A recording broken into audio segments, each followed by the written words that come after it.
All right, everyone, we're moving to chapter 5.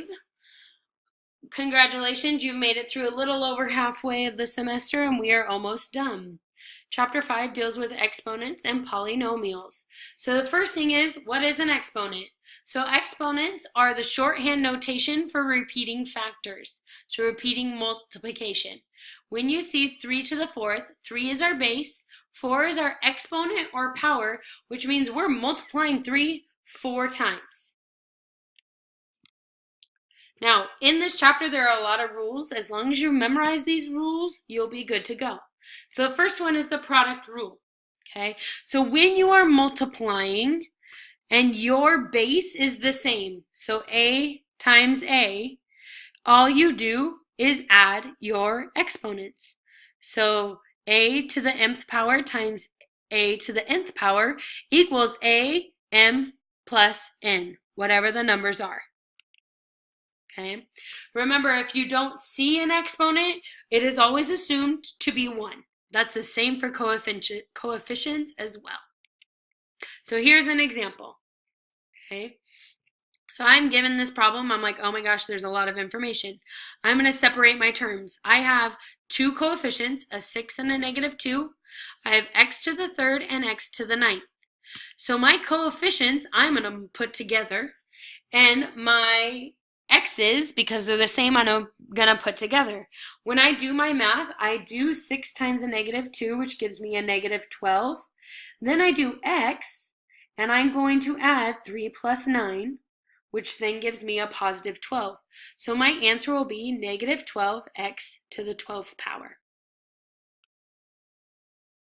Power rule. Okay, so when you're using a power and you're multiplying a power by a power, so there's a parentheses, you literally multiply. So anytime you're distributing, you multiply.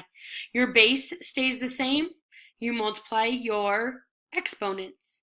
So if I have 2 to the 3rd power, and it's in parentheses, and I have to the 3rd power, that means I have to distribute that 3rd power over.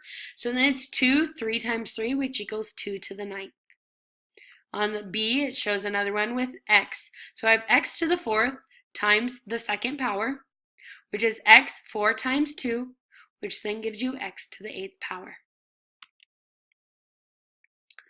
Power rule for products and quotients. Products are multiplication, quotients are division.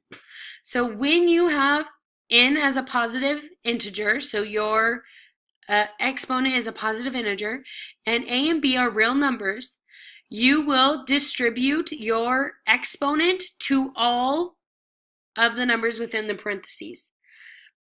Like I said before, we assume that there's one exponent when nothing is written. So then I take that 3 and I'm going to distribute it to all pieces inside. So I have 5 to the 3rd, I have x squared to the 3rd, and y to the 3rd. My middle one, I have to multiply because I have an x squared times a 3. So then I get 125, x to the 6th, y to the 3rd, and I'm done. When you have a quotient, it's the same process. Okay, you distribute both your integer by the top, the numerator, and the bottom, the denominator. It must be understood that your denominator can never be 0. If your denominator is 0, you get an error and the problem is not solvable. So in order for this to work, your denominator has to be a whole number. Quotient rules and 0 exponents. So we just talked about this. Okay, the difference between the product rule and the quotient rule. The product rule was when we added our exponents. If you have a fraction, if you are dividing, you subtract your exponents. That's the big difference. So x to the 7th divided by x to the 3rd, you subtract it. So my base is the same. I have x, 7 minus 3, which is x to the 4th. That's just something we need to memorize. Okay, product means add, quotient means subtract for your exponents. For those of you who like to work problems out, this is the long version, but you are given a problem and you're asked to simplify the expression. You can group your information by common bases and solve from there. Because it's a division problem, you would subtract your exponents. If you don't care and you can just follow along, you're welcome to do your math. So 9 divided by 3 is a positive 3. You have a to the 4th and a to the 1st power, so it's a, 4 minus 1. B to the 7th and b to the 2nd, so b, 7 minus 2. Your final answer is 3, a to the 3rd, b to the 5th. With a 0 exponent, anytime you see an exponent, your answer will be 0. Your answer will be 1, as long as a, or your base, is not 0. 0 to the 0 power is undefined. You cannot solve that problem. Here's some examples. So if you have 5th to the 0 power, you get 1. So there's no math required. Your answer is just 1. Here we have to distribute. So I'm going to distribute that 0 to all pieces in the parentheses. When I look, I have x to the 0 power, y to the 0 power, and z 3rd to the 0 power. When I distribute, I do 3 times 0, which is 0. I get 1 times 1 times 1, which equals 1. I'm finished. If you see a negative with a variable and an exponent, if it does not have parentheses, you pull that negative aside. So it's basically a negative 1 times x to the 0 power, which then equals a negative 1, and you're finished. Polynomials. Okay, some things you need to know. So monomials is when you only have one term. Remember, a term is a group of variables, powers, or coefficients all together. So one term could possibly be 7x squared y. A term can just be 7. Okay, it depends on how it's written. So a monomial is 1, binomial is 2, trinomial is 3.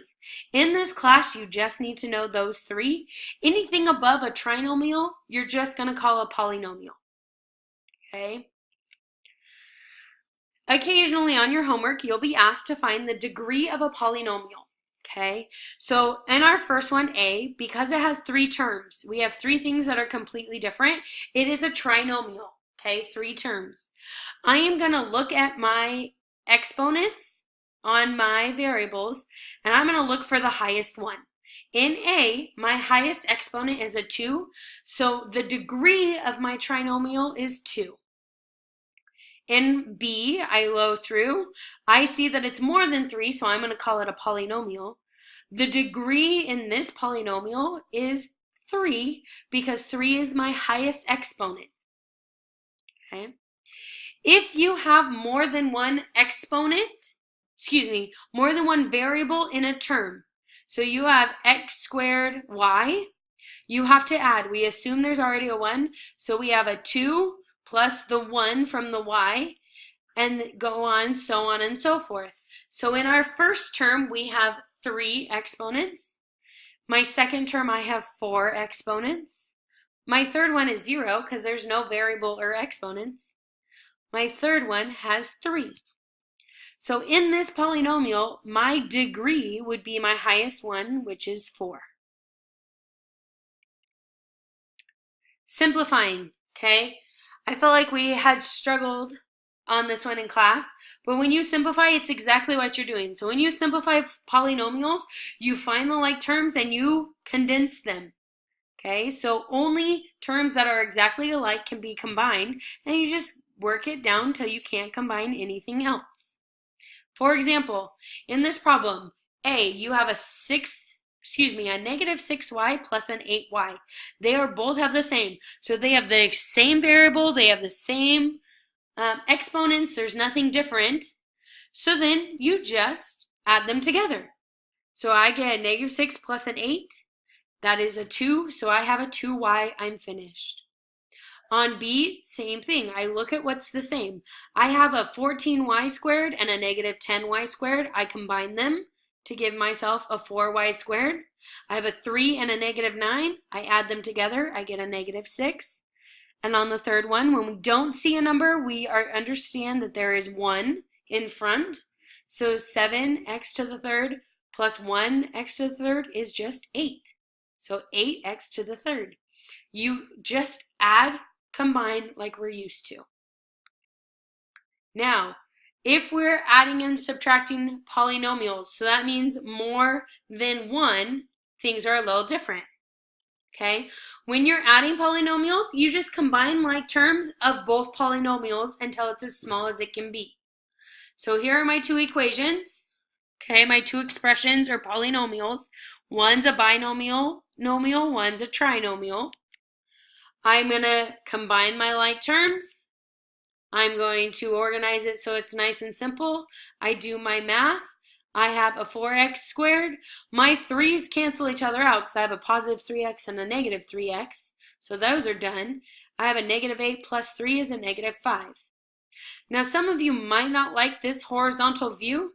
You can also do it in a vertical view.